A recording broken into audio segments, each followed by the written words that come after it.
Shalom à tous. Alors voici ici cette nouvelle étude. Les chérubins d'Elohim versus le chérubin déchu en fait. Cette étude va être complémentaire aux études précédentes que j'avais déjà fait sur ces sujets. Voir ma vidéo sur les ovnis, les chariots et les anges d'Elohim, les séraphins, les chérubins et les ophanimes. Mais ici, cette étude va évoquer d'autres points à ajouter à ces études précédentes. Et un point important parce que bon, c'est vrai que j'ai évolué par rapport à ce que j'avais déjà trouvé sur ces sujets-là, pour ceux qui ont vu mes études précédentes. Et donc voilà, j'ai compris d'autres choses qui se sont rajoutées, hein, et même parfois certaines choses ont un peu changé. Donc voilà, mais je vais essayer d'expliquer ça. Cette étude va être un peu longue, hein, donc prenez le temps de l'écouter. Hein.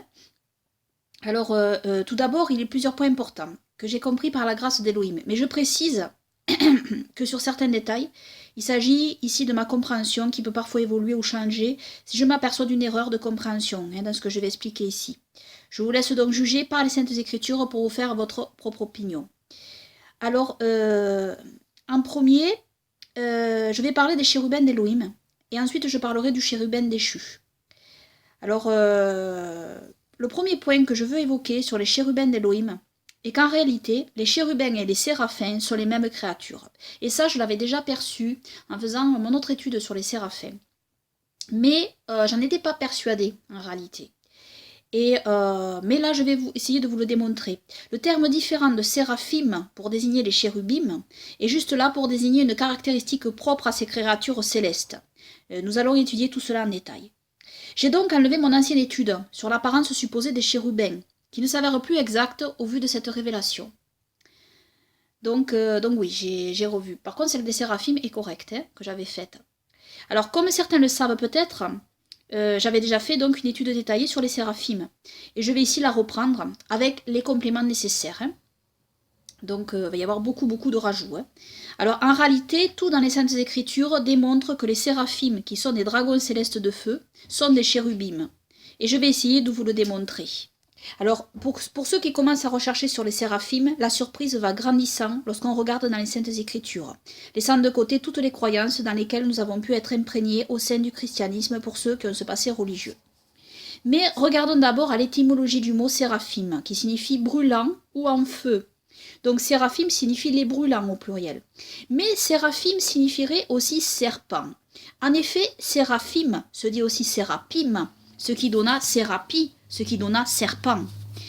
La Sainte Torah est catégorique et nous dit que les séraphim sont bien des reptiles. On va lire. Donc je précise que séraphim, c'est un pluriel, donc hein, c'est les séraphim. Le im final signifie que c'est un pluriel. Au singulier, c'est saraph.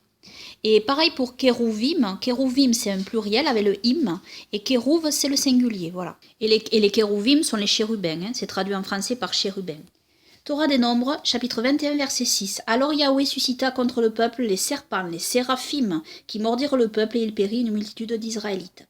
La Torah des Nombres, chapitre 21, verset 8 à 9. Yahweh dit à Moïse, fais toi-même un saraphe et place-le au haut d'une perche. Quiconque aura été mordu, qu'il le regarde et il vivra. Et Moïse fit un serpent d'airain, le fixa sur une perche, et alors si quelqu'un était mordu par un serpent, il levait les yeux vers le serpent d'airain et était sauvé. Amen. Notons que le saraphe d'airain est une image de notre Seigneur Sauveur Yahushua. Jean, chapitre 3, versets 13 à 15. Voici ce que dit notre Seigneur Sauveur Yahushua. Personne n'est monté au ciel si ce n'est celui qui est descendu du ciel, le Fils de l'homme qui est dans le ciel. Et comme Moïse éleva le serpent dans le désert, il faut de même que le Fils de l'homme soit élevé, afin que quiconque croit en lui ait la vie éternelle. Amen. Bien avoir conscience que ce mot de saraphe désigne un dragon ou un serpent, comme nous le voyons aussi dans ces autres passages. Dans Ésaïe, chapitre 14, verset 29. Terre des Philistins, ne te réjouis pas sans mesure de ce qu'elle soit brisée la verge qui te frappait, car de la racine d'un serpent sortira un basilic, et son fruit sera un saraphe volant.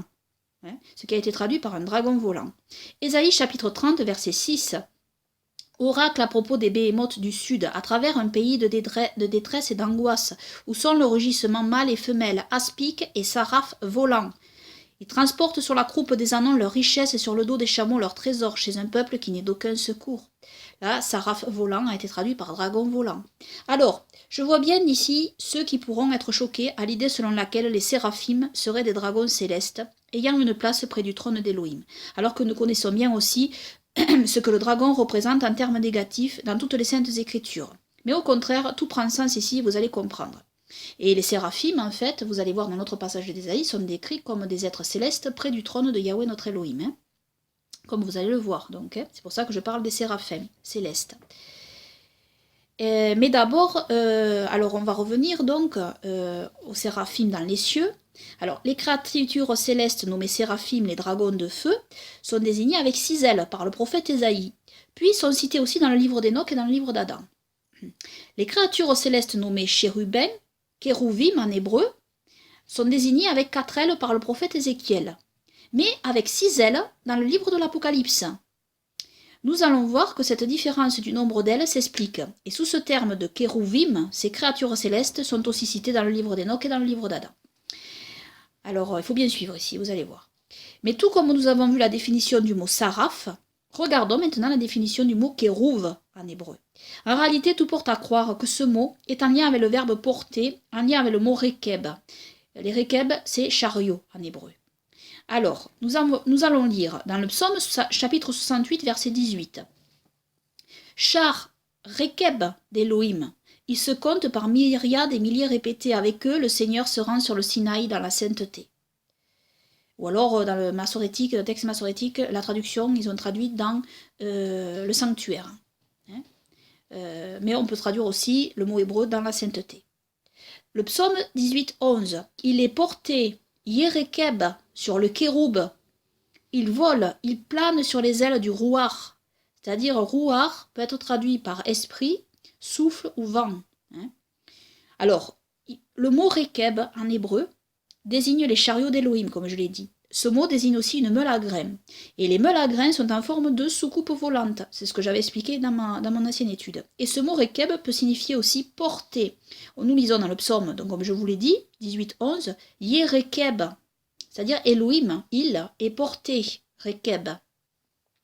Car Elohim est porté sur les chariots, et ces chariots sont en lien avec les kérouvim. Yerekeb al-kéroub. Donc voilà. Il est porté sur le kéroub. Elohim est porté sur le kéroub. D'accord? Et rekeb, donc, veut dire aussi chariot. Donc on voit le lien avec les kérouvim. Ces chariots sont nommés aussi ophanim. Alors à mon sens, il y en a qui peuvent distinguer. Mais pour moi, pour ma part, je vois le lien entre les ophanim et les chariots. Et les ophanim sont cités aussi dans le livre d'Enoch. Les ophanim, c'est les roues en hébreu qui sont citées dans Ézéchiel. Et elles sont aussi appelées Gilgal. C'est-à-dire Gilgal signifierait tournoyant, en fait. Pourquoi elles sont appelées Gilgal? Parce qu'elles tournent sur elles-mêmes. Et ces roues sont reliées aux kérouvim. On le voit dans Ézéchiel.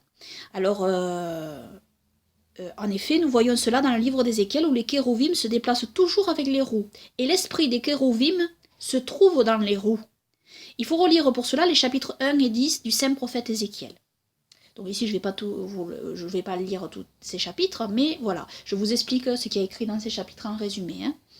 Alors, il y a aussi une évidence étymologique hébraïque. Le mot rekeb et kérouv sont en réalité 2 mots interchangeables en hébreu.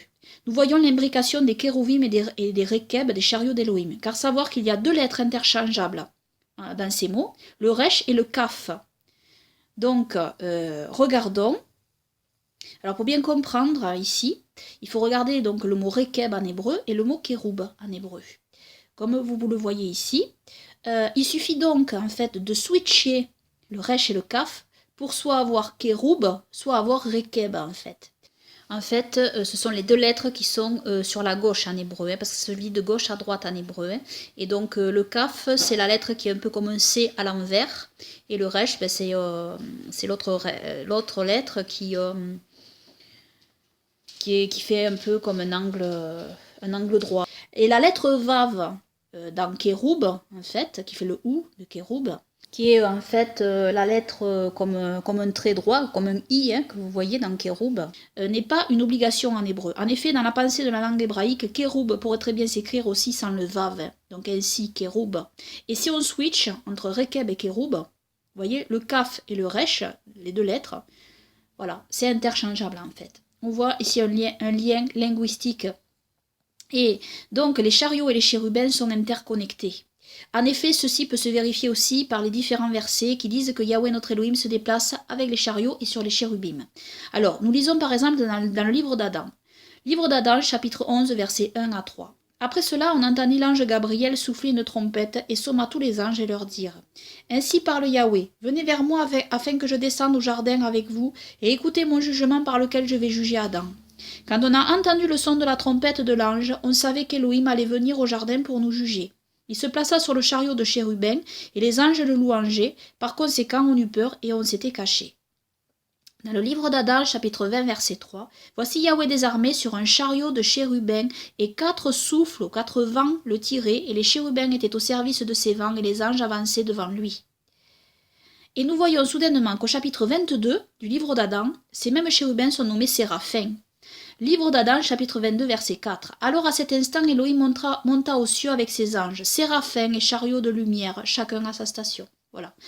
Alors, là c'est une preuve, mais il y en a d'autres, des preuves, que les chérubins en fait sont des séraphins. Mais vous allez voir, sur le fait que les séraphins et les kéroubins sont les mêmes créatures célestes, décrites simplement avec 2 terminologies différentes en réalité.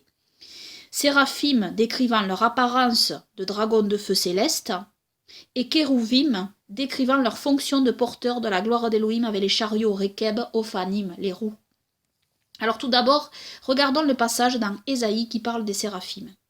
Ésaïe, chapitre 6, versets 1 à 3. L'année de la mort du roi Osias, je vis le Seigneur assis sur un trône haut et élevé, et les pans de son vêtement remplissaient le temple. Amen. Des séraphim se tenaient au-dessus de lui, et chacun d'eux avait 6 ailes. De 2 ils couvraient leur face, de 2 ils couvraient leurs pieds, et de 2 ils volaient. Ils criaient l'un à l'autre et disaient « Saint, Saint, Saint est Yahweh des armées, toute la terre est pleine de sa gloire. Amen. » Les fondements des seuils furent ébranlés par la voix de celui qui criait, et la maison fut remplie de fumée. Alors je dis, malheur à moi, je suis perdu, car je suis un homme dont les lèvres sont impures, et je demeure au milieu d'un peuple dont les lèvres sont impures, et mes yeux ont vu le roi Yahweh des armées. Mais l'un des séraphim vola vers moi, ayant dans sa main un charbon ardent qu'il avait pris sur l'autel avec des pincettes. Et il en toucha ma bouche et dit, maintenant ceci a touché tes lèvres, ton iniquité est ôtée, ton péché est expié. Amen.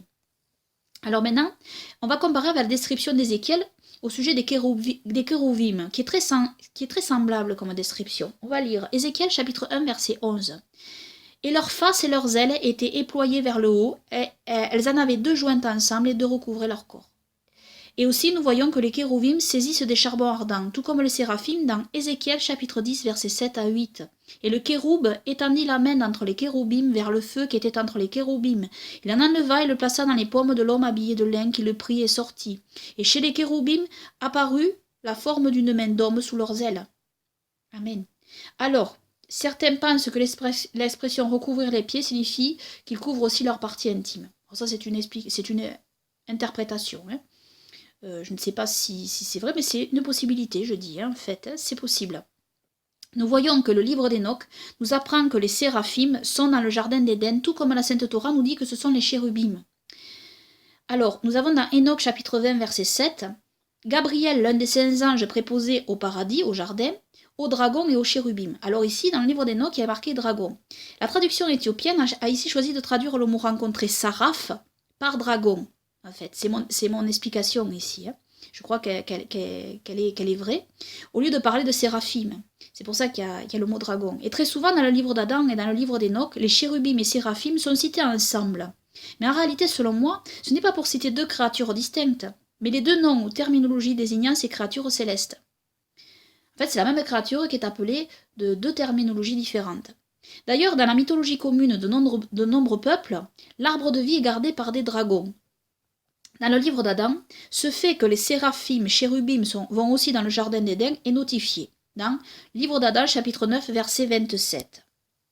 Je lui dis, je ne connais aucun serment par lequel je peux te jurer, mais je te dirai par ce que je connais, par les plantes du jardin et par les chérubim et les séraphim, et par le Père qui assis dans les cieux descend dans le jardin, que si je mange et comprenne toutes choses, je ne retiendrai pas, mais je donnerai à manger à mon mari Adam. Malheureusement, ça c'est le serment qu'a fait Ève à Satan au serpent.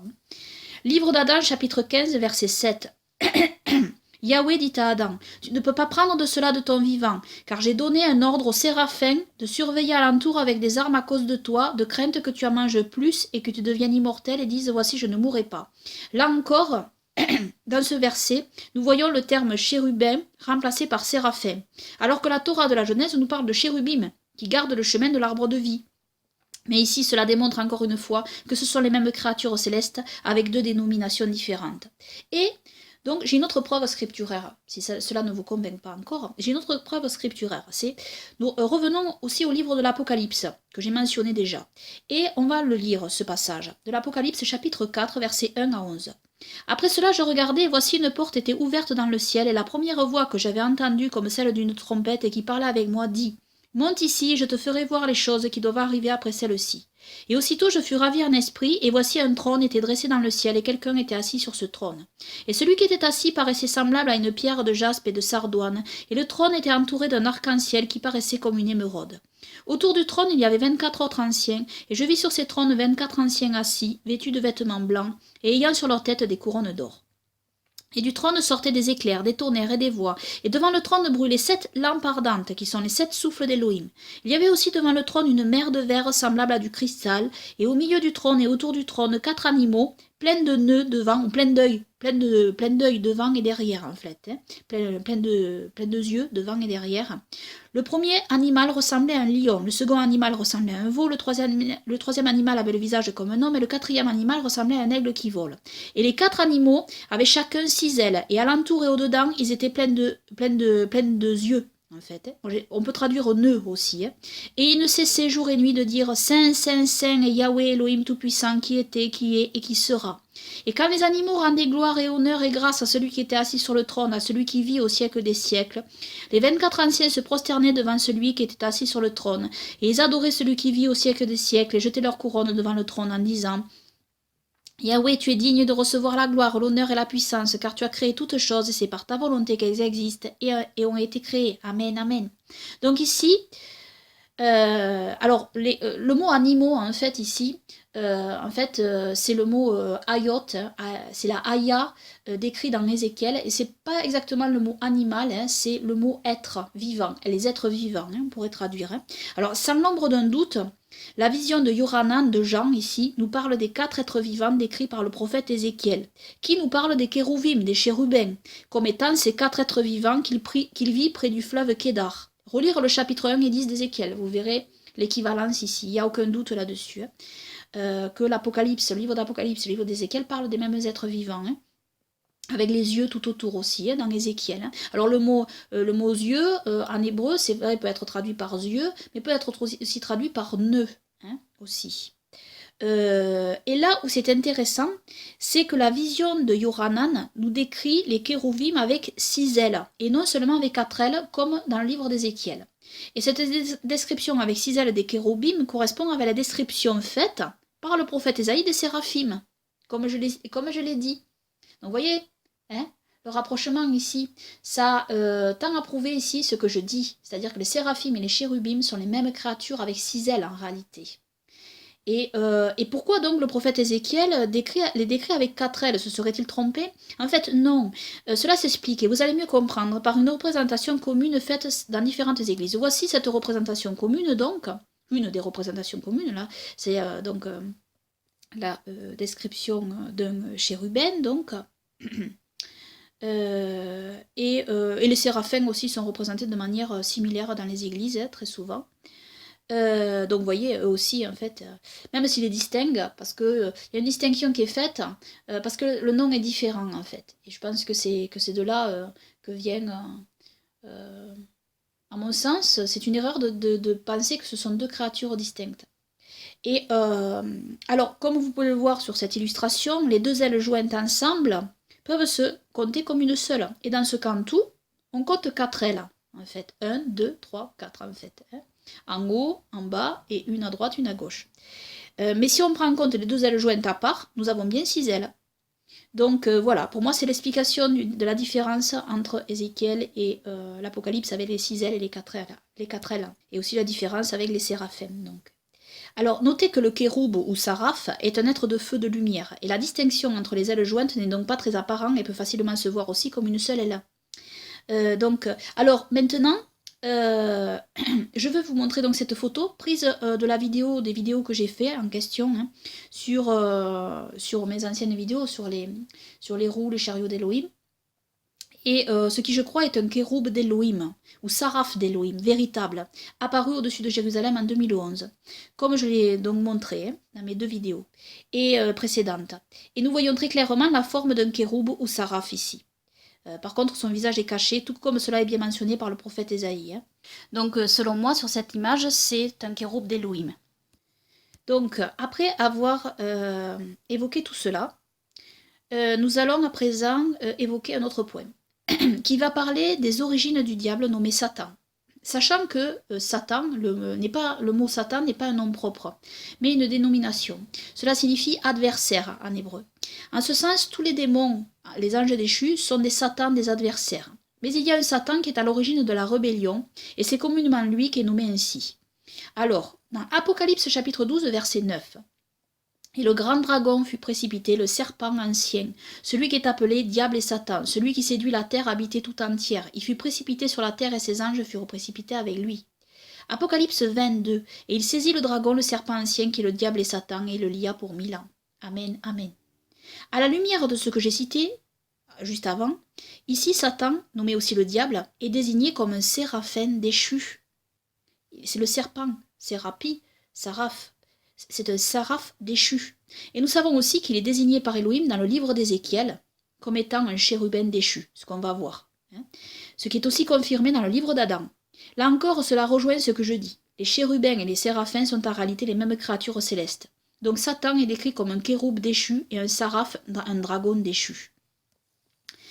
On lit dans le livre d'Adam, chapitre 3, verset 13. Satan, donc l'adversaire, aussi se lamenta bruyamment et dit à Adam, « Toute mon arrogance et douleur sont venues à cause de toi, car à cause de toi j'ai quitté ma demeure, et à cause de toi je suis rejeté du trône des chérubins, qui ayant étendu une restriction, l'utilisèrent pour m'enfermer à cause de toi, mes pieds ont foulé la terre. » Ensuite, alors là c'est clair, hein, il a été rejeté du trône des chérubins. Ensuite, le passage d'Ézéchiel sur Satan, le kéroub déchu, va révéler bien des mystères qui sont complémentaires aux études précédentes que j'ai postées, notamment aussi sur la venue abominable de l'impie de la race reptilienne. Il nous faut regarder attentivement le texte hébreu. Ce passage parle du roi de Tyr. Mais comme je l'ai déjà expliqué dans mon étude et audio-vidéo sur le 3e temple à venir et les prophéties de la fin, certains des rois mentionnés ne sont pas toujours des rois humains, mais sont des rois démons, qui se trouvent dans certaines régions du monde. Notons qu'il y a une similitude entre le devenir de Tyr et de Babylone, le Babylone la Grande décrite dans l'Apocalypse, hein, en fait. Hein. Tyr est jeté dans la mer, et Babylone aussi, en fait. Hein. On voit des similitudes entre ces 2 villes, en fait. Et ici, à mon sens, cela ne concerne pas un roi humain, mais un roi démon. Voilà. Enfin, c'est ma compréhension, encore une fois. Hein. Donc, voilà. Si je me trompe, eh bien, je suis prête à changer d'avis. Mais c'est comme ça que moi je le perçois. Et vous allez voir qu'il s'agit en fait d'un kéroub déchu. Hein. Alors, Ézéchiel chapitre 28, versets 12 à 19. Fils de l'homme, entonne une élégie sur le roi de Tyr. Tu lui diras, ainsi parle Adonai Yahweh. Tu étais le sceau de la perfection, plein d'habileté et d'une beauté achevée. Tu étais dans l'Éden, le jardin d'Élohim. Toutes les pierres précieuses te couvraient. Rubis, topaz et émeraude, tartessienne, onyx et jaspe, saphir, escarboucle et diamants, de l'or également. Tu possédais des tambourins et des flûtes bien travaillées. Pour toi, ils étaient prêts dès le jour de ta naissance. Tu étais le kéroub d'élection qui protège de ses ailes. Je t'avais posté, et tu étais sur la montagne sainte d'Élohim, au milieu des pierres de feu, tu circulais. Tu fus irréprochable dans ta conduite depuis le jour où tu fus créé, jusqu'à ce que la perversité se rencontrât en toi. Par l'activité de ton trafic, ton enceinte s'est remplie de violence et tu es devenu coupable. Je t'ai donc rejeté de la montagne d'Élohim et je t'ai fait disparaître, kéroub protecteur, d'entre les pierres de feu. Ton cœur s'était exalté à cause de ta beauté et tu avais ruiné ta sagesse par ton faste. Je t'ai donc précipité sur terre. devant des rois, je t'ai exposé pour leur être un spectacle. Par l'excès de tes fautes, par l'iniquité de ton trafic, tu as profané tes sanctuaires. Aussi ai-je enlevé du milieu de toi le feu qui t'a consumé, et je t'ai réduit en cendres sur la terre aux yeux de tous ceux qui te regardent. Tous ceux qui te connaissent parmi les nations sont stupéfaits à cause de toi. Tu as été une horreur, tu ne seras plus pour toujours. Amen. Alors ici, au niveau des temps des verbes aussi en hébreu, c'est assez compliqué les temps des verbes en hébreu. J'ai regardé, j'ai fait des recherches là-dessus. C'est assez complexe en fait. Parfois certains traducteurs traduisent donc, c'est pour ça que parfois certains traducteurs traduisent les temps au futur, le verbe être notamment, parfois au présent. C'est assez complexe en réalité, c'est pas comme en français. Hein. Donc parfois des temps peuvent se lire au présent, au futur. Donc là, bon, c'est tu as été une horreur. On peut lire tu as été une horreur, ou alors tu es devenu une horreur dans l'idée aussi. Voilà. Et tu ne seras plus à toujours, ou alors tu n'es plus à toujours. Voilà. Enfin, les temps c'est assez compliqué. Il y a ici plusieurs points dans le texte hébreu. Satan est donc décrit comme un kéroub, un chérubin déchu. Ça c'est clair. Et qui s'est trouvé avant dans le paradis d'Élohim. Nous savons, grâce au livre d'Adam, comment la première rébellion commença. On va lire. Livre d'Adam, chapitre 3, versets 13 à 23. Satan, l'adversaire, aussi se lamenta bruyamment et dit à Adam, « Toute mon arrogance et douleur sont venues à cause de toi, car à cause de toi j'ai quitté ma demeure, et à cause de toi je suis rejeté du trône des chérubins, qui ayant étendu une restriction l'utilisèrent pour m'enfermer à cause de toi. À cause de toi, mes pieds ont foulé la terre. » Adam répondit et lui dit, « Quels sont nos péchés contre toi que tu nous fasses tout ça ?» Satan, l'adversaire, répondit et dit, « Tu ne m'as rien fait, mais je suis arrivé à ce rang à cause de toi, le jour où tu fus créé, car je suis sorti ce jour-là. Quand Elohim insuffla son souffle en toi, tu reçus la ressemblance de son image. Alors Michaël vint et t'agenouilla devant Elohim. Elohim dit à Michaël, « Voici j'ai créé Adam à la ressemblance de mon image. » Alors Michaël soumma tous les anges, et Elohim leur dit, « Venez, agenouillez-vous à l'Elohim que j'ai fait. » Michaël s'inclina le premier, puis il m'appela et dit, « Toi aussi, prosterne-toi à Adam. » Je dis, va-t'en, Michaël, je ne m'agenouillerai pas vers celui qui est postérieur à moi, car je le précède. Pourquoi est-ce correct pour moi de me prosterner vers lui? Les autres anges qui étaient avec moi entendirent ça aussi, mes paroles leur semblèrent plaisantes, et ils ne se sont pas prosternés vers toi, Adam. Alors Elohim devint en colère contre moi, et commanda de nous expulser de notre habitation, et de nous jeter sur terre, moi et mes anges qui étaient en accord avec moi. Et vous étiez à ce moment-là dans le jardin. Quand je réalisai qu'à cause de toi j'étais loin de l'habitation de lumière, et étais dans les détresses et les douleurs, alors je préparai un piège pour toi, afin que je puisse te destituer de ta joie, tout comme je fus destitué moi aussi à cause de toi. Quand Adam entendit ça, il dit à Yahweh, « Yahweh, mon âme est dans ta main. Fasse que cet ennemi qui est mien s'éloigne de moi, qui désire m'égarer, moi qui cherche la lumière que j'ai perdue. » Amen. À ce moment, Satan l'adversaire disparut devant lui. Donc, il s'agit donc de la première révolte, et Satan, le saraphe déchu, le dragon ancien, le kéroub déchu, est jeté sur terre avec d'autres anges qui le suivirent. Alors, revenons au livre d'Ézéchiel maintenant, où un détail est donné quand Elohim dit « Par l'excès de tes fautes, par l'iniquité de ton trafic, tu as profané tes sanctuaires. Aussi ai-je enlevé du milieu de toi le feu qui t'a consumé, et je t'ai réduit en cendres sur la terre aux yeux de tous ceux qui te regardent. » Amen. Savoir que les créatures angéliques que sont les chérubins sont des êtres de feu, de lumière. Ils ont en eux et sur eux une lumière qui est une partie de la gloire d'Elohim. Cette lumière les habille et les remplit. Nous lisons qu'après la rébellion de ce kéroub, Elohim a enlevé de lui ce feu qui faisait de lui un être de lumière. Et nous lisons dans le livre d'Adam que Satan a été mis loin de l'habitation de lumière. Nous pouvons aussi comprendre qu'il fut mis à nu, déshabillé de la lumière éclatante et de ses ailes de lumière, qui faisaient de lui un être majestueux reflétant la gloire d'Elohim, ne laissant plus que son esprit errant sur la terre. Son corps de feu n'étant plus. Ce feu, Elohim le réduisit en cendres. C'est ce que devient un feu lorsqu'il ne consume plus. Lisons aussi ceci. Tu as été une horreur, tu ne seras plus pour toujours. Alors, le mot hébreu traduit par horreur ou cauchemar, et le mot, alors je vais essayer de le prononcer, balahot, en fait, si je le prononce bien, ou bolahot, hein, voilà, mal traduit par néant, dans certaines traductions. Hein. Donc, il y en a qui ont traduit, tu as été réduit à néant. Mais c'est pas ce qu'il y a écrit. D'ailleurs, la traduction de la King James, la Bible King James, en anglais, me donne raison. Ils ont traduit, eux, par terreur, en fait. Terreur, horreur, cauchemar. Ils ont traduit comme moi, en fait. Alors, nous pouvons comprendre qu'après sa déchéance, et après qu'Elohim lui a enlevé le feu, Ce kéroub déchu est devenu une horreur, une terreur aux yeux des nations. Car nous savons aussi, d'après le livre d'Adam, que ce kéroub, Satan, entra dans un serpent terrestre pour tenter Ève. On va lire ce passage, c'est le livre d'Adam, chapitre 9, versets 11 à 12. Le serpent dit, « De quelle façon ou comment peut-on l'expulser à Adam du jardin ?» Satan, l'adversaire, dit au serpent, « Toi, sois dans ta forme une lyre pour moi, et je prononcerai un dialogue par le pouvoir de ta bouche, et ainsi être capable de céder. » Alors tous les deux vinrent vers moi, Ève, donc, et s'accrochèrent leurs pieds autour du mur du jardin. Et accrochèrent leurs pieds autour du mur du jardin. Donc, lorsqu'Élohim condamne et parle au serpent, dans la Genèse, il s'adresse aussi à Satan. Et voici ce qu'Élohim a dit. Torah de la Genèse, chapitre 3 à 15. Verset 15, pardon. Je ferai régner la haine entre toi, là il parle au serpent, à Satan, et la femme, entre ta semence et entre sa semence. Celle-ci te visera la tête et toi tu l'attaqueras au talon. Il s'agit ici d'une prophétie messianique sur la semence de la femme qui est le Mashiach, notre Seigneur et Sauveur Yahushua, l'homme parfait, qui écrasera la semence du serpent, qui est une race impie, car il est écrit ici que Satan aura aussi une semence physique qui sera écrasée par notre Seigneur et Sauveur Yahushua. Amen. Que ce jour vienne. Amen. Et il ne s'agit pas juste de l'animal ici. Il s'agit d'une prophétie ici. C'est une prophétie. De même, nous avons une prophétie d'Ésaïe qui nous dit que Yahweh notre Elohim détruira le Léviathan, le serpent tortueux dans la mer. Toutes les saintes écritures évoquent cette race reptilienne hybride démoniaque pour désigner Satan. Alors, Satan choisit le corps d'un animal terrestre qui ressemblait au sien, son homologue terrestre. Et c'est de cette fusion funeste qu'est probablement née une race reptilienne impie, une horreur, un cauchemar aux yeux des nations, une terreur.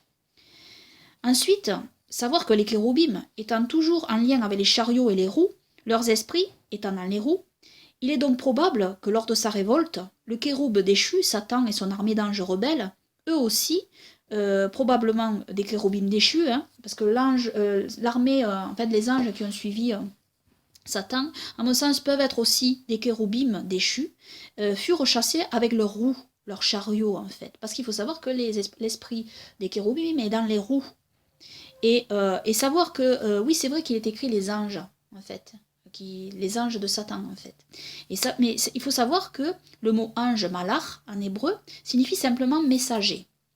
Et il peut donc y avoir plusieurs espèces d'anges, en fait. Des anges séraphim, chérubim, des anges ophanim, des anges de forme humaine, aussi. Alors, savoir que le terme français déchu est la traduction de néphilim, qui signifie tomber. Et pour ma part, je crois que tous ces anges déchus, en fait, ont aussi perdu leur feu, leur corps de feu. À un certain moment, Elohim leur a enlevé et ne sont plus que des mauvais esprits errants. Alors, c'est mon point de vue, là, c'est ma compréhension. Alors, nous savons qu'ensuite, au temps d'Enoch, avant le déluge, eut lieu une nouvelle infamie. Parce que là, c'est la première rébellion, là. Et à mon sens, la première rébellion concerne donc le kéroub, le Satan, qui est nommé Satan, en fait, celui qui est à l'origine de tout, qui a entraîné avec lui d'autres anges d'Elohim, qui sont possiblement d'autres kéroubim, avec les roues, donc, avec les chariots. Et ensuite, il a fait cette race reptilienne, en fait. Il a créé cette race reptilienne. Donc, la première infamie, la première rébellion, à mon sens, elle est née là. Et après, nous savons qu'ensuite, au temps d'Enoch, avant le déluge, eut lieu une nouvelle infamie. Alors, ces mauvais esprits de la première rébellion, donc, entraînèrent à leur suite d'autres anges. Donc, ces anges déchus, ces kéroubim déchus, entraînèrent à leur suite d'autres anges. En effet, nous avons cette indication dans le livre d'Enoch. Ces mauvais esprits, donc, ces anges déchus issus de l'armée de Gadril. Gadril, c'est le nom de celui qui tenta Ève, donc, du dragon ancien, du saraphe ancien. Et donc, issus, selon moi, de kéroubim déchus. Donc, ce sont eux qui ont entraîné d'autres anges après, à la suite, pour qu'ils aillent avec des femmes et des hommes. Et on voit cela dans le livre d'Enoch. Alors, c'est le livre d'Enoch, chapitre 69, donc. C'est au chapitre 69 du livre d'Enoch. Et après ce jugement, on les épouvantera et on les exaspérera. Là, il est question des anges déchus, parce qu'ils ont montré cela à ceux qui habitent sur l'Aride. Et voici les noms de ces anges, et tels sont leurs noms. Le premier d'entre eux est Semiaza, le second Astikifa, le troisième Armen, le quatrième Korabel, le cinquième Touriel, le sixième Rumial, le septième Daniel, le huitième Nekel, le neuvième Barakiel, le dixième Azazel, le onzième Armaros, le douzième Batarial, le treizième Bassasael, le quatorzième Ananel, le quinzième Touriel, le seizième Simapiciel, le 17e Yedariel, le 18e Toumaël, le 19e Tariel, le 20e Roumaël, le 21e Azazel. Il y a 2 Azazel là, ici. Hein. Alors vous remarquerez que tous ces noms en fait qu'ils ont hein, sont des noms avant qu'ils tombent en fait, des noms qui étaient donnés avant qu'ils tombent, et il y a toujours le mot Elohim dedans. Hein. Donc voilà, malheureusement ils ont aussi déchu tous leurs noms et ils ont profané leurs noms. Et ceux-ci, après, alors on lit ensuite dans le livre d'Enoch, et ceux-ci sont les chefs de leurs anges, et les noms de leurs chefs de centaines, de leurs chefs de cinquantaines et de leurs chefs de dizaines. Le nom du premier est Yécon, c'est celui qui séduisit tous les fils des anges et les fit descendre sur la terre, et il les séduisit par les filles des hommes. Le nom du second est Asbel, celui-ci donna un mauvais conseil aux fils des anges saints, et il les entraîna à souiller leur chair avec les filles des hommes. Le nom du troisième est Gadriel, c'est celui qui montra, ou Gadril, c'est celui qui montra toutes les plaies de mort aux fils des hommes, c'est lui qui séduisit Ève, et c'est lui qui montra les plaies de mort aux fils des hommes, et le bouclier, la cuirasse et l'épée, pour le combat, et tous les instruments de mort aux fils des hommes. De sa main, ils sont sortis contre ceux qui habitent sur la ride, depuis ce jour et jusque dans les siècles des siècles. Le nom du quatrième est Pénémué, celui-ci montra aux fils des hommes la mer et le doux, et leur montra tous les secrets de leur sagesse. C'est lui qui a appris aux hommes à écrire avec l'eau de suie, l'encre et le papyrus, et ils sont nombreux ceux qui ont erré à cause de cela depuis l'éternité et jusqu'à ce jour, car les hommes n'ont pas été mis au monde pour affirmer ainsi leur fidélité avec le calame et l'eau de suie, car les hommes n'ont pas été créés autrement que les anges, mais pour demeurer justes et purs, et la mort qui corrompt tout ne les aurait pas atteints. Mais à cause de cette connaissance qui est la leur, ils périssent, et à cause de cette puissance, elle, la mort me dévore. Le nom du cinquième est Kasdeyaé, c'est celui qui montra aux fils des hommes toutes les plaies mauvaises des esprits, des démons, et la plaie de l'embryon dans le sein pour qu'il tombe, là c'est l'avortement, et la plaie de la vie, la morsure du serpent et la plaie qui arrive à midi, le fils du serpent dont le nom est Tabaët, et ceci est le nombre de Kasbil. Alors là c'est intéressant parce que nous avons un détail ici, nous avons un détail dans ce verset ici, le fils du serpent dont le nom est Tabaët. Vous voyez là, il y a un lien avec le serpent aussi, hein, peut-être la race reptilienne, enfin je ne comprends pas bien ce que ça signifie ici. Donc voilà, mais il y a peut-être un lien ici avec ce que j'explique. Hein. Et ceci est le nombre de Kasbil qui montrait au sein la tête du serment quand il demeurait en haut dans la gloire, et son nom est Béka. Bon après il y a tout le passage à lire, vous pouvez le lire si vous voulez. C'est le chapitre 69 du livre d'Enoch. Bon voilà, ça montre un peu voilà, les noms des anges déchus.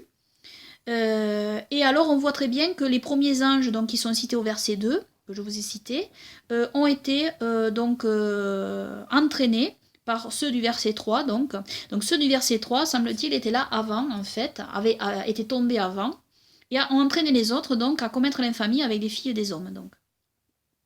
Et donc on voit le nom de celui qui a tenté Ève, hein, aussi, qui fait partie de ceux-là. Et donc voilà. Donc on voit voilà, ces anges donc commirent l'infamie avec des femmes et des hommes, possiblement de la race de Caïn le Centaure, et engendrèrent des titans, ces faux dieux de l'Antiquité, et commirent aussi infamie avec les animaux pour créer d'autres êtres hybrides abominables. Ils furent aussi déchus, tombés à leur tour, et perdirent leur feu, et devinrent des mauvais esprits errants à un certain moment. Leur feu, à mon sens, c'est comme ça que je le comprends, leur feu a dû leur être enlevé. Enfin, en tout cas, c'est comme ça que je le comprends. Et donc tout avait corrompu ses voies, hormis Noah le juste et sa femme et ses 3 fils avec leurs femmes et plusieurs des animaux qui étaient restés purs, qui furent sauvés par la grande miséricorde d'Élohim, et ainsi nous furent tous sauvés à travers Noah, notre Père ancestral, à tous. Amen. Nous savons aussi, grâce au livre d'Enoch, le juste, et de la Torah des Jubilés, ce qui est confirmé par les saints apôtres, qu'ensuite tous ces anges déchus avec Satan, le kéroub déchu des origines, furent enfermés au centre de la terre jusqu'à un temps déterminé. Alors exactement durant 70 générations, comme le dit le juste Enoch. Puis, à ce que je comprends, selon le reste des Saintes Écritures, après ces 70 générations, ils doivent être relâchés sur terre avant leur jugement final. Alors, concernant les titans issus des anges déchus et des femmes des hommes, ils furent détruits par l'épée avant le déluge. Et une fois morts, leurs esprits sortirent de leur corps et errèrent sur la terre sans apparence, comme des nuages s'interposant entre les hommes. Contrairement aux anges déchus, leurs mauvais esprits ne furent pas tous enfermés. En fait, il y a juste 1/10 de ces mauvais esprits, avec comme chef un mauvais esprit nommé Mastema, qui furent laissés sur terre. Les autres furent enfermés après le déluge et la prière de Noah, parce que Noah intercéda, et donc Elohim les enferma, mais en laissant 1/10. Ce sont ces démons qui prennent parfois possession des hommes et que notre Seigneur et Sauveur Yahushua chassa. Pourquoi notre Elohim laissa 1/10 de ces démons dehors? Eh bien, c'est pour punir les hommes qui ne suivent pas Elohim. Hein. Alors concernant la race reptilienne, qui elle est reliée avec Satan le kéroub des origines, il n'est pas infondé de croire que cette race ait eu accès aux roues déchues des kéroubim donc, hein, comme je l'ai dit, puisque les kéroubim sont reliés aux roues. Ainsi cette race reptilienne aurait pu subsister au déluge, tout comme les mauvais esprits des titans, car cette race se trouve aussi dans les airs par le biais des roues et des chariots. Donc, après le déluge, les mauvais esprits des Néphilim étaient toujours présents avec cette race reptilienne. Voici pourquoi on retrouve les Néphilim au temps israélite. On le lit dans la Torah des Nombres, chapitre 13, verset 33. Nous y avons même vu les Néphilim, les fils d'Anak, descendants des Néphilim. Nous étions à nos propres yeux comme des sauterelles, et ainsi étions-nous à leurs yeux. Torah du Deutéronome, chapitre 2, versets 10 à 11. Les Émim y demeuraient primitivement, nations grandes, nombreuses et de haute stature, comme les Anakim eux aussi. Ils sont réputés Réphaïm comme les Anakim, et les Moabites les nomment Émim. Alors, les Anakim Anakim signifie issu d'Anak, et Anak signifie long cou. Il est important de regarder toujours l'hébreu, hein, parce que les noms sont donnés pour des raisons précises. Donc les Anakim signifient aussi les longs coups. C'est pas sans rappeler les représentations en fait de ces êtres E.T. extraterrestres, vous savez, gris, avec des grands yeux, des grosses têtes, qui ont des longs coups aussi. Hein. C'est pas sans rappeler ça du tout. Et Mime signifie terreur. Et là aussi, ce n'est pas sans rappeler ce que Elohim dit au kéroub déchu dans le passage d'Ézéchiel que je vous ai cité en fait, qui est un autre mot qui signifie tu seras une horreur en fait aux yeux des nations. Le terme Réphaïm, il faut savoir que le terme Réphaïm signifie médecin, en fait. Et c'est souvent traduit par géant. Pourquoi? Parce qu'en fait, il faut savoir que, revoir donc dans le livre d'Enoch, que les anges déchus enseignèrent des remèdes aux hommes, en fait. On voit ça, en fait, on retrouve ça dans le chamanisme et tout ça. Il y a un trafic avec des démons aussi pour soigner et pour guérir. Hein. Mais ce n'est pas, ça ne vient pas d'Elohim cela, hein, même quand c'est avec des plantes, etc. Parce que c'est un trafic avec des démons. Et c'était ça en fait, les Réphaïm. Hein, c'est ça les Réphaïm en fait. Ils trafiquent donc et ils prétendent donc soigner et guérir les hommes en fait, hein, par des remèdes de plantes. Donc ça va pas. Ça, ce n'est surtout pas à faire. Hein. C'est surtout pas à faire parce que c'est diabolique. À l'opposé, il y a les remèdes des plantes, mais cette fois avec l'intercession d'Elohim. Voilà. Et ça, c'est la grande différence en fait. Hein. C'est la distinction entre les remèdes d'Elohim et les remèdes des anges déchus. Donc voilà. Et voilà pourquoi ils sont appelés Réphaïm. Hein. Et d'ailleurs, bon, toutes ces, je sais pas si vous remarquez, mais ces extraterrestres sont toujours désignés comme ayant une connaissance plus avancée, etc. Hein. Les Anakim rappellent la terminologie Anunnaki chez les Sumériens. Et ces Anunnaki sont représentés comme des êtres de type reptilien, souvent. Alors, depuis un certain nombre d'années, de nombreuses apparitions de chariots, soucoupes volantes et autres engins inconnus apparaissent dans les cieux. Ceci est répertorié depuis Alexandre le Grand en passant par le Moyen-Âge jusqu'à nos jours. Alors vous me direz, alors c'est parce que ça je ne l'ai pas précisé dans mes autres études. Hein. C'est pour ça que c'est important ici que je le précise. Vous me direz comment distinguer des chariots MP, donc des kérouvim déchus, de ceux d'Elohim en fait, des chariots d'Elohim. Car oui, il y a toujours des chariots d'Elohim en fait, hein, avec les anges et les souffles de feu, les anges d'Elohim. Car dans mes anciennes études sur le sujet, j'avais dit donc que les anges déchus ne pouvaient plus apparaître hein, comme des anges de lumière, parce qu'ils étaient enfermés. Bon, là, ils pourront être libérés à un moment donné, hein, ça c'est, voilà, ça bon, je ne l'avais pas perçu à cette époque-là. Et bon, mais j'avais raison sur le fait, enfin à mon sens, c'est comme ça que moi je le comprends, hein, ils ne peuvent plus apparaître comme des anges de lumière étant donné que leur feu a été retiré. En fait, là, je viens de découvrir avec ce passage, donc, ce qui confirme quand même ce que j'avais dit auparavant, pas pour les mêmes raisons, mais bon, j'avais pas compris pour la même raison en fait. J'avais pas compris exactement pareil, mais ça va dans le même sens, disons, c'est-à-dire qu'ils n'ont plus leur corps de feu. Et alors, ce corps de feu, à mon sens, leur a été retiré à un certain moment, peut-être juste avant qu'ils ne soient enfermés, en fait. Parce que, bon, c'est vrai que après la chute du kéroub déchu, en fait, hein, des origines de Satan, on voit quand même que dans le livre d'Adam, Satan apparaît donc de nouveau comme un chéroub, en fait, brillant et lumineux, en fait. Donc, il peut encore apparaître comme ça à ce moment-là.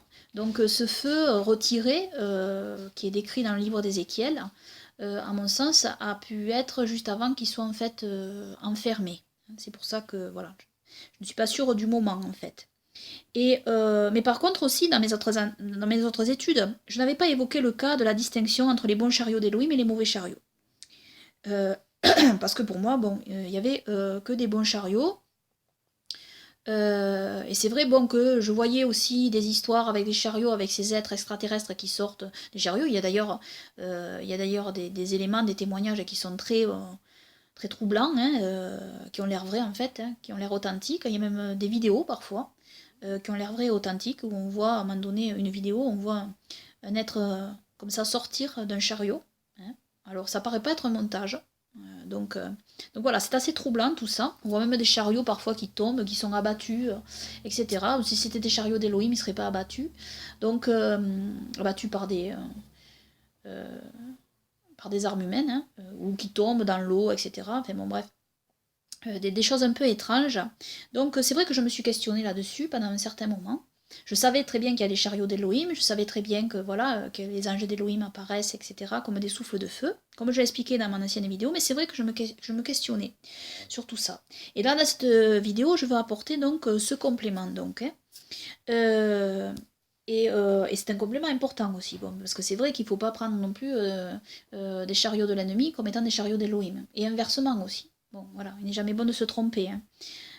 Donc, à mon sens, au vu de ce que je viens de démontrer par les Saintes Écritures, il est un fait que les chariots et les roues d'Elohim sont toujours accompagnés d'anges d'Elohim, qui sont des êtres de lumière, des souffles de feu ou encore des chérubim, de gloire, habillés de lumière. Il y a des apparitions de chariots d'Elohim très souvent, accompagnés d'anges d'Elohim ou de kérovim d'Elohim, comme je l'ai montré dans mes vidéos, hein, que je mets en lien de celles-ci si vous voulez les voir. Tandis que parfois, il y a des chariots seuls, non accompagnés par des souffles de feu. Et selon des témoignages, et même selon certaines vidéos, ces chariots sont plutôt accompagnés d'une race horrible, nommée les êtres gris, grosses têtes, grands yeux, corps maigres, de type reptilien en fait.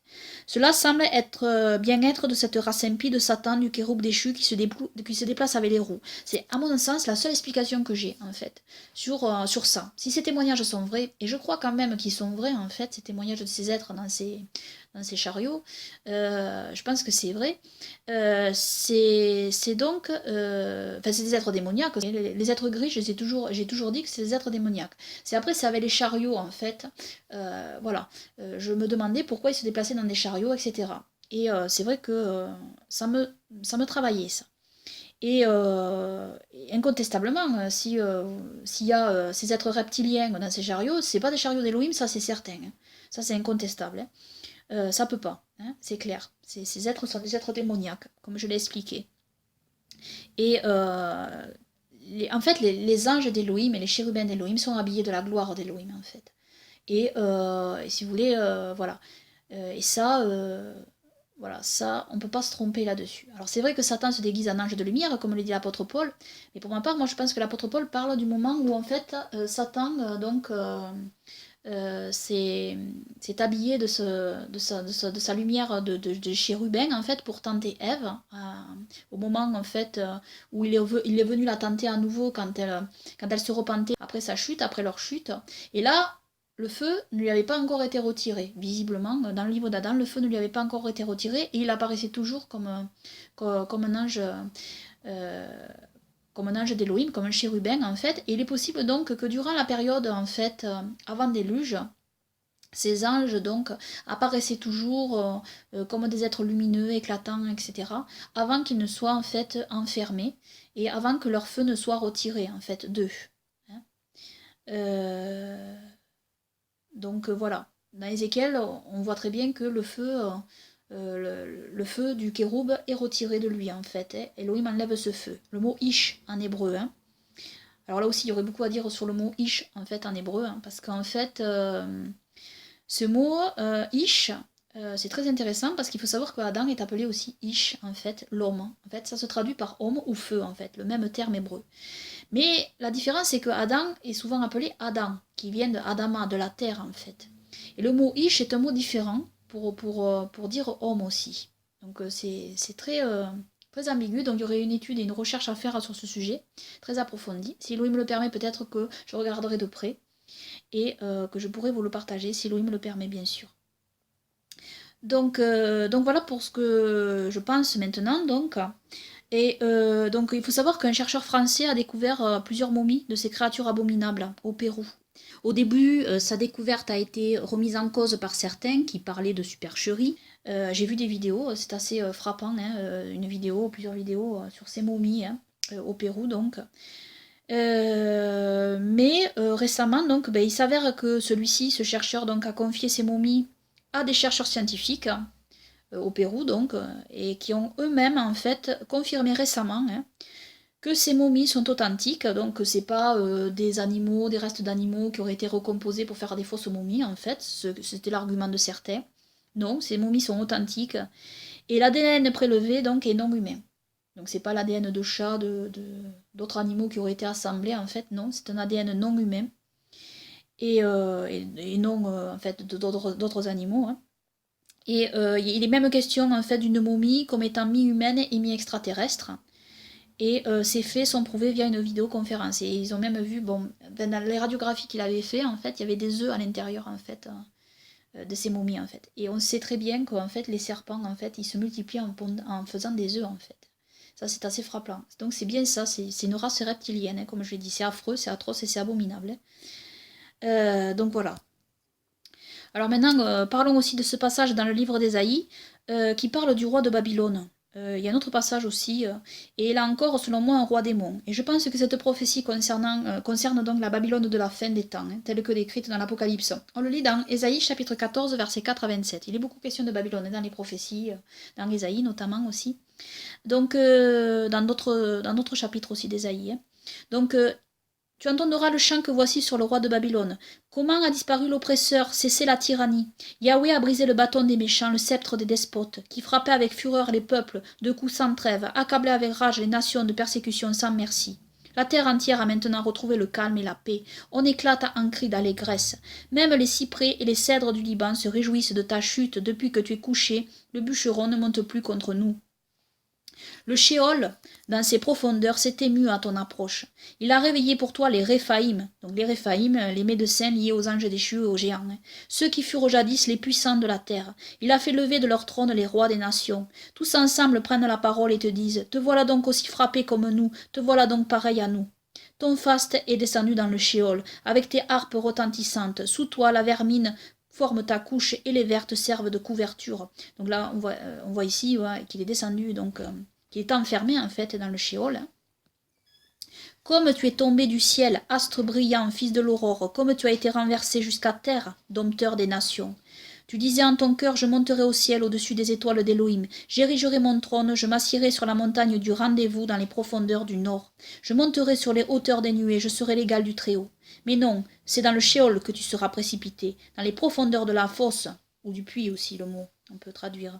Ceux qui te verront te regarderont attentivement et te regarderont en disant « Est-ce le feu ou homme ?» En fait, c'est le mot « ish » ici. Hein. Donc, vous voyez, on peut traduire par feu ou par homme. Hein, qui a fait trembler la terre, qui a secoué des royaumes, qui changeait le monde en désert, renversé les villes et jamais n'ouvrait à ses captifs la porte des cachots. Tous les rois des nations sont couchés avec honneur, chacun dans son mausolée. Mais toi, tu as été expulsé de ton sépulcre, comme une racine abominable, habillée de meurtre, cargo de l'épée, est descendu aux pierres de la fosse comme une carcasse vaincue. Tu ne partageras pas avec eux la sépulture, car tu as corrompu ta terre, assassiné ton peuple. La semence des méchants ne doit plus être appelée pour l'éternité. Ou on peut traduire aussi ne doit plus être nommée pour l'éternité. Amen. Préparez le champ de carnage pour ses fils à cause des iniquités de leur père, de peur qu'ils ne se lèvent pour reconquérir le monde, et que la terre ne soit de nouveau remplie de violence. Oui, je me lèverai contre eux, dit Yahweh Tsebaoth, et de Babylone. Je détruirai le nom et le reste, et l'arrière-petit-fils et le petit-fils, dit Yahweh. J'en ferai le domaine du hérisson, le réceptacle des eaux. Je le balayerai du balai de la destruction, dit Yahweh Tsebaoth, Yahweh des armées donc. Yahweh des armées a prononcé ce serment. Certes, ce que j'ai résolu arrivera, ce que j'ai décrété s'accomplira. Je briserai Achour à ma terre, je le broierai sur mes montagnes, son joug disparaîtra de dessus eux, et son fardeau cessera de peser sur leurs épaules. Amen. Voilà le décret préparé contre toute la terre, voilà la main étendue sur toutes les nations. Oui, quand Yahweh des armées a décrété, qui peut faire obstacle? Sa main étendue, qui peut la ramener? Amen, amen. Que le jour où Elohim, Yahweh notre Elohim, fera justice sur ces êtres abominables vienne. Amen. Donc ici, il y a plusieurs points à relever. Donc, alors j'ai dit oui que ça concerne la Babylone de la fin.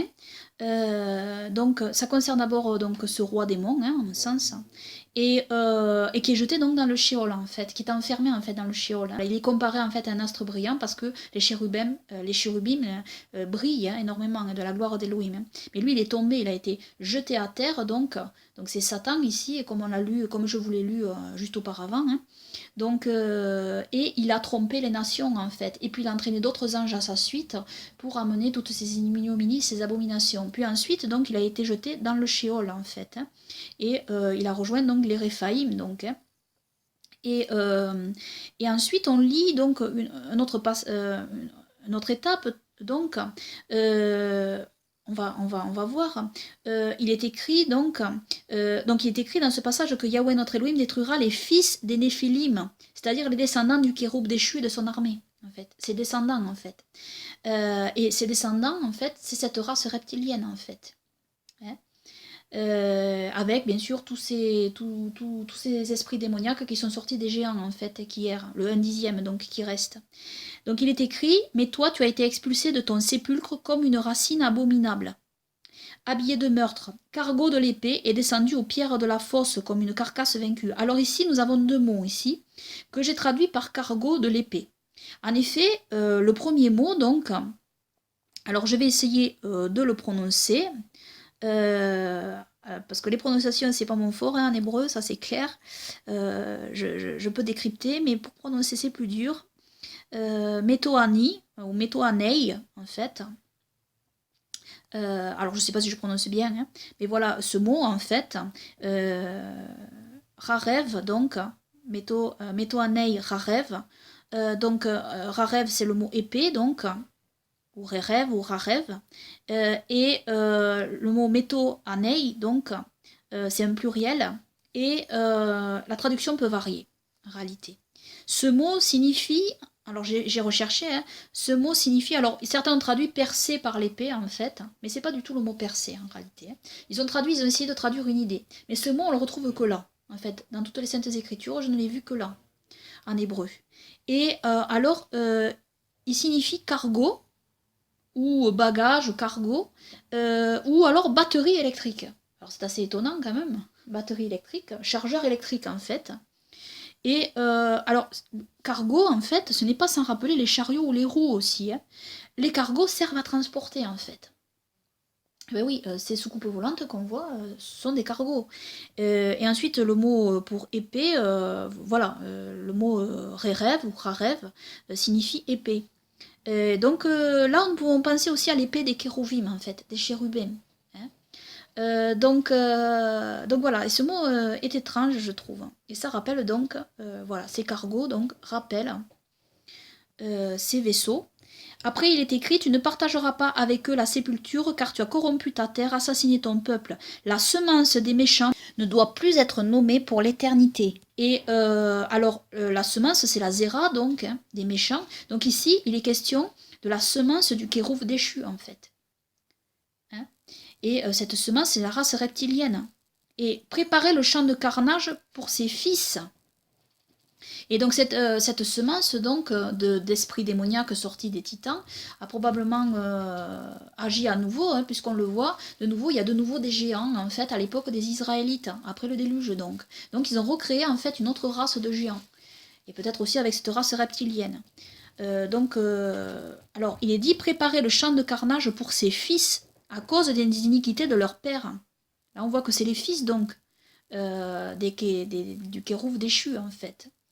Des anges déchus, de peur qu'ils ne se lèvent pour reconquérir le monde, et que la terre ne soit de nouveau remplie de violence.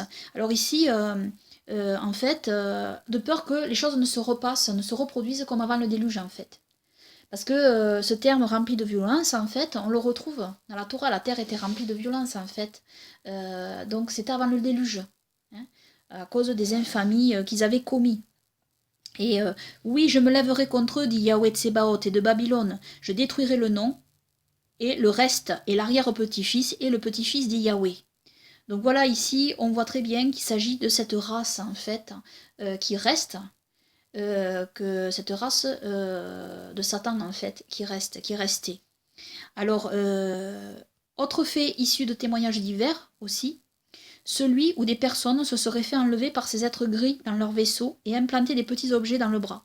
Ce fait est avéré puisqu'un médecin a témoigné avoir retiré ses implants, non sans difficulté. J'ai vu ces témoignages sur internet, en vidéo. On ne peut pas douter quand même que le médecin dit la vérité. Hein. Car alors, il a eu du mal à retirer... il a du mal à retirer ses implants, car ces implants auraient la capacité de se fondre dans l'organisme et de s'unir avec les organes de l'hôte. Et cela, en fait, dans le but de modifier l'ADN, en fait. Donc, cela n'est pas sans rappeler la marque de la bête décrite dans le livre de l'Apocalypse. Ces êtres démoniaques commenceraient à s'exercer pour accomplir leur dessein de créer à nouveau une autre race en modifiant le génome humain. Alors, certains diront, pourquoi ces gens se sont-ils fait enlever? Eh bien, c'est comme ceux qui se font posséder par des démons. Pourquoi? Tout simplement car Elohim n'est pas présent. Et lorsqu'Elohim n'est pas présent, la personne est alors exposée à ce risque d'intrusion de la part de Satan. Donc il est très important de rester toujours près d'Elohim et de notre Seigneur et Sauveur Yahushua, afin que le diable fuit loin de nous. Car là où est le souffle saint de Yahweh notre Elohim, par notre Seigneur et Sauveur Yahushua, le diable ne peut pas rester, sachez-le. Amen. Là où se trouve Yahweh, là où se trouve Yahushua, notre Seigneur et Sauveur, le diable ne peut pas rester. Testament de Siméon, chapitre 1, verset 15. Si un homme accourt vers Yahweh, l'esprit du mal s'enfuit de lui.